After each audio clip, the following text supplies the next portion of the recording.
Hey guys, and welcome back to another video on Patrick Tutors. Today we are talking about how to deal with a poor roommate situation. I know in college that sometimes you don't always get to choose your roommates. I know that sometimes it can be a little bit difficult to cope with the roommates you got. Luckily, I got a pretty good roommate, an awesome roommate actually. We get along well, which is very rare and very lucky.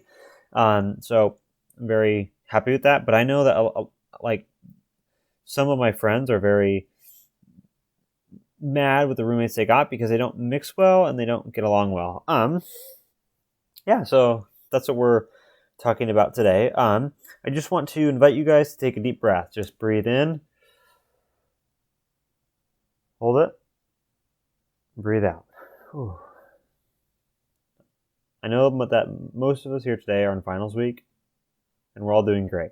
You just got to keep on going and keep calm. You're almost there. You're almost on vacation. You're so close. You just have another like 3.5 days. That's it. Home. You're done. Bingo. That's all that's left. So you're so close. So just keep on going. Remain calm. I have two posts uploaded now. One is how to deal with finals week, and one is how to deal with stress. That you can go back and check out those. Those would be a great resource for dealing with stress. I will upload another video on how to deal with I don't know, how to stay mentally stable, I guess, in college. So that will be coming soon. But you guys are doing great. College is hard. It's very challenging, and I think everybody here watching is doing fantastic. So just keep that in mind. Okay, but back to today's topic: how to deal with a terrible roommate situation. As I've said, my roommate is pretty good, but I can definitely understand if you have a bad roommate. So I'm going to talk about that. So the first step I would say is to be open with them, talk, and communicate. Even though we don't always follow good advice, the best way to act in order to resolve a crappy issue with people is communication.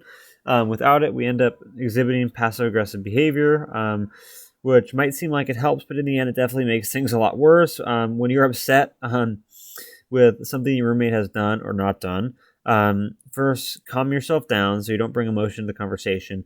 Then clearly communicate what it is and what isn't working for you. Come prepared with solutions and how you can both improve the situation. For example, we have a trash can in our room, and my roommate, he tends to empty it time and time again, and I tend to not empty it. So one day he came up to me and asked me if I could empty the trash sometimes, and I said, yeah, sure. Sorry about that, my bad entirely. And I had no problem with him asking me this because it's fair, So just talk with people because typically they don't think the same way as you do, and some things that are a big deal to you might not be a big deal to them, and you need to make them aware of this. So I think that's a very important step in this regard. Step 2 is to relax. I know this is hard, but cohabitating, I guess if you will, is very hard, whether it's someone you just met or a longtime friend or even a romantic partner. Each person has his or her own quirks, his or her or they, their own quirks that might make us very annoyed or even piss us off sometimes. Let's be real. Sometimes getting the other person to change their behavior isn't worth the hassle. In the picture depicted here, sometimes my roommate does play loud music, and when I tell him that I need to hop on some homework or turn it off, he always is like, oh yeah, sure, and turns it right off. So it's always an awesome thing.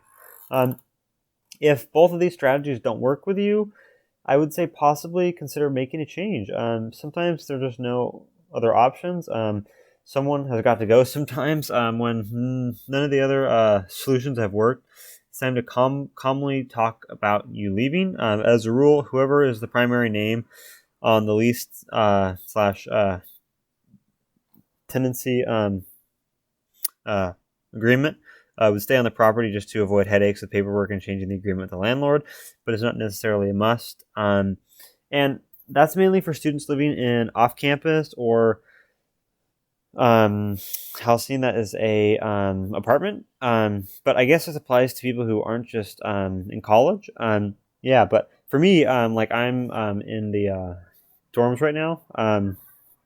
Like I could transfer rooms, and go somewhere else. So there's definitely other options beyond that. One thing that I also think is important is to make sure that you set realistic relationship expectations. Sometimes your roommate wants to be like your best friend, and I mean, if you want that, that's totally fine. But I find it sometimes hard to be best friends with a person who you live with and are always with all the time.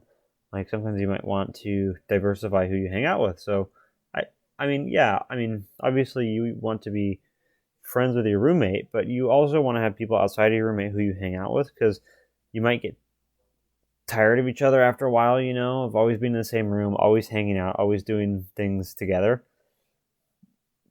So just recognize that and just make sure that you plan accordingly, because sometimes it's best to set these goals with them in person, just so they know what you're thinking, so the line is never really crossed and things don't become more awkward than they need to be. Um, the most important thing with this is mutual respect.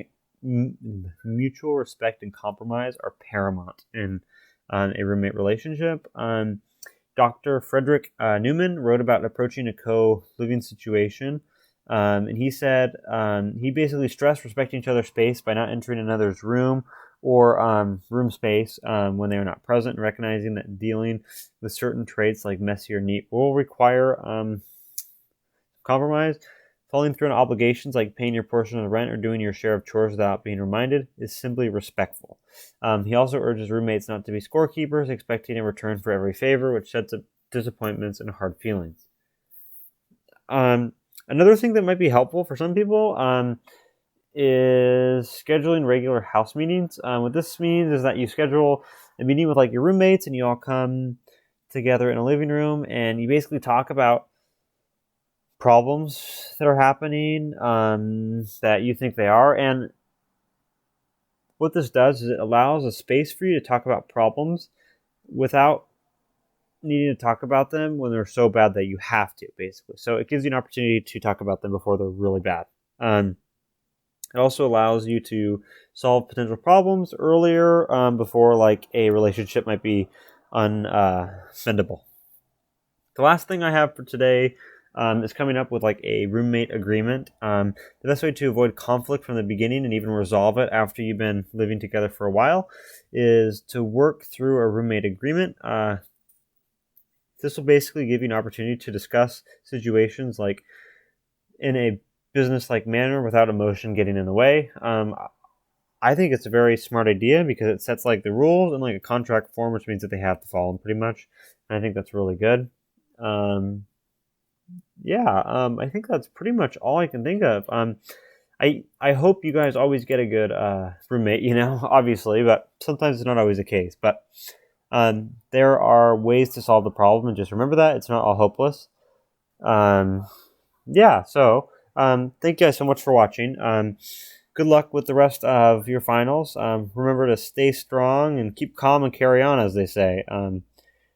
You're almost there. You're almost on break. You've earned this break, so just make sure that you relax when you're on it. There's light at the end of the tunnel, and you have something to look forward to. So just finish strong. You're almost there. I know that you can do it for sure. Trust me. If I can do it, you could do it. So yeah. Thank you guys so much for watching this video. It's almost the holiday season. Next time I see you, we'll be on break. So please like, comment, and subscribe, and I will see you all next time. Cheers. Thanks so much. Bye.